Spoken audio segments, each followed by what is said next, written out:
Hello बच्चों, कैसे हैं आप लोग। हम लोग हमारे जो मानव शरीर है उसके विभिन्न तंत्रों के बारे में बात कर रहे थे और आज हम देख रहे हैं हमारा पाचन तंत्र कि हम जो खाना खाते हैं वो कैसे पचता है और उसमें कौन कौन से अंग होते हैं जो हमारे भोजन को पचाने में सहायक होते हैं। तो आप देखिए इस चित्र में आपको दिख रहा होगा कि कितनी सारी चीज़ें हमारे पेट में हैं जो हमारे भोजन को पचाने के लिए काम करती है।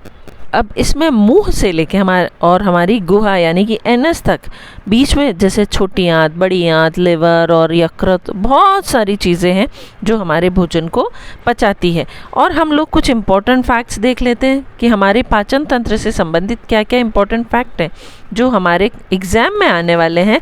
तो सबसे पहला है लार किसके पाचन में सहायक होती है, और वो है स्टार्च। लार जो हमारे मुंह में बनती है वो स्टार्च के पाचन में सहायक होती है। वसा का पाचन करने वाला लाइपेज नामक एंजाइम, देखिए एक और चीज़ पता चली है कि वसा का पाचन जो है वो कौन सा एंजाइम करता है, वो है लाइपेज। और वो कहाँ प्रोड्यूस होता है, कहाँ स्रावित होता है, वो हमारे यकृत या लिवर में। फिर लाइपेज द्वारा वसा के जलीय अपघटन के बाद हमें क्या प्राप्त होता है, वो है वसीय अम्ल और ग्लिसरॉल। कौन सा पाचक हार्मोन छोटी आंत से स्रावित होता है, वो है सीक्रेटिन। ठीक है, उसके बाद है पित्त का संचयन कहाँ होता है, वो है हमारे पित्ताशय या गॉल ब्लैडर में। फिर है कि जो पित्त है या जो बाइल जूस है इसका निर्माण हमारे लिवर में होता है, एक इम्पॉर्टेंट फैक्ट है। और यह वसा के को वसीय अम्ल या फैटी एसिड में तोड़कर पाचन में सहायता करता है। उसके बाद है किस अंग में प्रोटीन्स का पाचन पूर्ण होता है, वो है हमारी आंत में। आमाशय की भित्ति से कौन सा हार्मोन स्रावित होता है, वो है गैस्ट्रिन। लार का टाइलिन एंजाइम, देखिए लार में टाइलिन एंजाइम होता है वो किस माध्यम में क्रियाशील होता है, हल्के अम्लीय माध्यम में। फिर आमाशय या हमारा जो स्टमक है कि दीवार का पेशी संकुचन यानी मस्कुलर कॉन्ट्रैक्शन क्या कहलाता है, वो है क्रमांकुचन। पाचन तंत्र के किस रस में कोलेस्ट्रॉल पाया जाता है, वो पित्त में।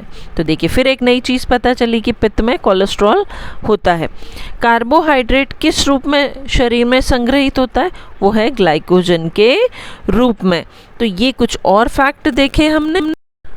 अब और अगला जो इम्पोर्टेंट फैक्ट है वो है आमाशय में भोजन के जीवाणु को कौन नष्ट करता है, वो है HCl।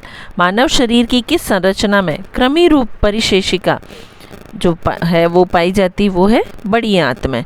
मानव शरीर का वह कौन सा अंग है जो ग्लाइकोजन के रूप में कार्बोहाइड्रेट का भंडारण करता है, वो है यकृत। एक स्तनधारी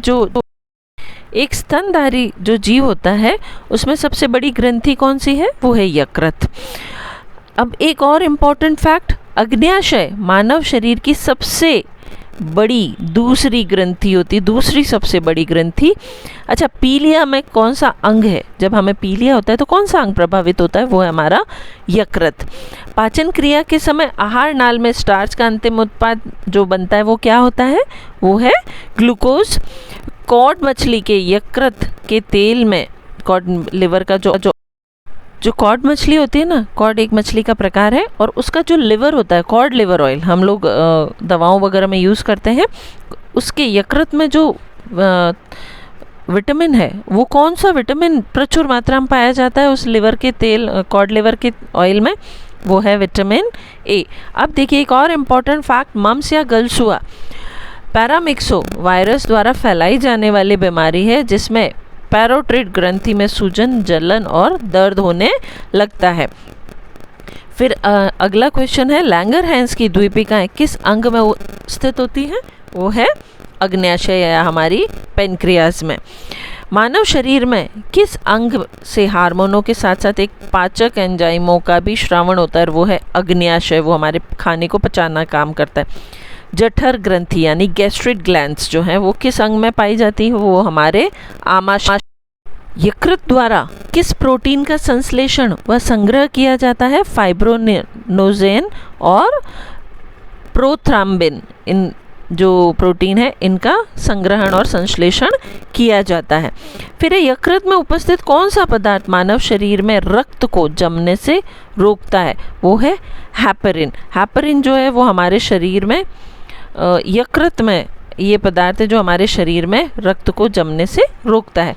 अच्छा, अगला फैक्ट है लंबे समय तक उपवास रखने का जो सर्वाधिक प्रभाव शरीर के किस अंग पर पड़ता है? वो हमारी किडनी पर पड़ता है। मानव शरीर में पाचन का अधिकांश भाग जो है वो किस अंग में संपन्न होता है? वो हमारी छोटी आंत में होता है। मानव शरीर में छोटी आंत किस लिए होती है? भोजन के अवशोषण के लिए। ठीक है। एक और इम्पॉर्टेंट फैक्ट है कि मानव शिशु के जन्म लेने के 6 महीने बाद से उसके दांत निकलना प्रारंभ हो जाते हैं। किस अंग के द्वारा रक्त से यूरिया पृथक किया जाता है? हमारे शरीर का कौन सा अंग जो हमारे ब्लड से, हमारे खून से यूरिया को अलग करता है? वो है हमारी किडनीज, जिनको हिंदी में वृक्क कहते हैं। फिर एक इंसुलिन जो है वो कौन सी धातु, उसमें इंसुलिन में कौन सी धातु उपस्थित होती है? वो है जिंक या जस्ता।